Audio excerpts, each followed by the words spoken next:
வணக்கங்கண்ணா. அண்ணா நம்ம ஃபார்ம் பேரு நம்ம ஃபார்ம் லொகேஷன் அண்ணா நம்ம ஃபார்ம் பேர் பார்த்தீங்கன்னா அம்மன் டைரி ஃபார்முங்க. ஈரோடு மாவட்டம் பவானி டு அந்தியூர் போகிற வழியில் பருவாச்சியில் நம்ம ஃபார்ம் இருக்குங்கண்ணா. சரிங்கண்ணா. பருவாச்சியில் வந்துட்டு துரைன்னு சொல்லி கேட்டாலும் சொல்லுவாங்க, அம்மன் டைரின்னு சொல்லி கேட்டாலும் சொல்லுவாங்கண்ணா. சரிங்கண்ணா. இந்த வாரம் எத்தனை மாடுங்கண்ணா வந்திருக்கு? இந்த வாரம் பார்த்தீங்கன்னா 20 மாடு 2 எருமை வந்திருக்குங்க. ஓகேண்ணா. இதில் வந்து பார்த்தீங்கன்னா 20ல் வந்து 14 மாடு சேல்ஸ் ஆயிடுச்சுங்க. சரிங்க. நீ 8 மாடு ஸ்டாக் இருக்குங்கண்ணா. ஓகேண்ணா. அப்படியே ஒரு மாடை பார்த்தலாம்னா ஒரு மாடு கறவை என்ன பிரீடு அப்படியே சொல்லிருங்க. ஓகேண்ணா. இந்த மாடு என்ன பிரீட்னா எவ்வளோ கறவைண்ணா? ஆனால் இது நாட்டு கிராஸுங்க. சரிங்க. நேரம் 10 கறவை வருங்க. அடுத்ததாக பார்க்கக்கூடிய பார்த்தீங்கன்னா ஜெர்சியில் கிராஸ் டைப்பான மாடு நேரம் 10 கறவை வரும். இது ரெண்டுமே சேல்ஸ் ஆயிடுச்சுங்கண்ணா. ஓகேண்ணா. அடுத்ததாக பார்க்கக்கூடிய பார்த்தீங்கன்னா செம்பூத்து காரிங்க.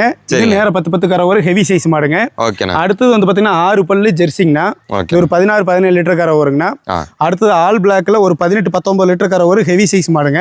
சரிங்க. அடுத்தது வந்து பாத்தீங்கன்னா செவல சட்டையில பாத்தீங்கன்னா நேரம் 10 கரை வரும். ஒரு 15 நாள் டைம் இருக்குங்கண்ணா. அடுத்தது பாத்தீங்கன்னா ஜெர்சியில ஒரிஜினல் வெயிட் மாடுங்க. அதாவது ஒரிஜினல் பிரீடு மாடு. அதாவது நேரம் 10 கரை வரும். ஒரு 15 நாள் டைம் இருக்குங்கண்ணா. அடுத்ததா பாத்தீங்கன்னா செம்பூத்து காரிங்க. இது நேரம் ஒரு பார்த்தீங்கன்னா ஒரு நாளைக்கு ஒரு 16-17 லிட்டர் கரை வரும். ஹெவி சைஸ் மாடுங்க. சரிங்க. அடுத்ததாக பார்க்கக்கூடிய மாடு பார்த்தீங்கன்னா சிவாஜி HF நல்ல ரட்ட முதுகில் ஹெவி சைஸ் மாடு. ஒரு 20 லிட்டர் கரை வரும். அடுத்ததாக பார்க்கக்கூடியது HF கிராஸ் மாடுங்க. நேரம் 10 கரை வரும். இன்னொரு 10 நாள் டைம் இருக்குது. 10-15 நாள் டைம் இருக்குங்கண்ணா.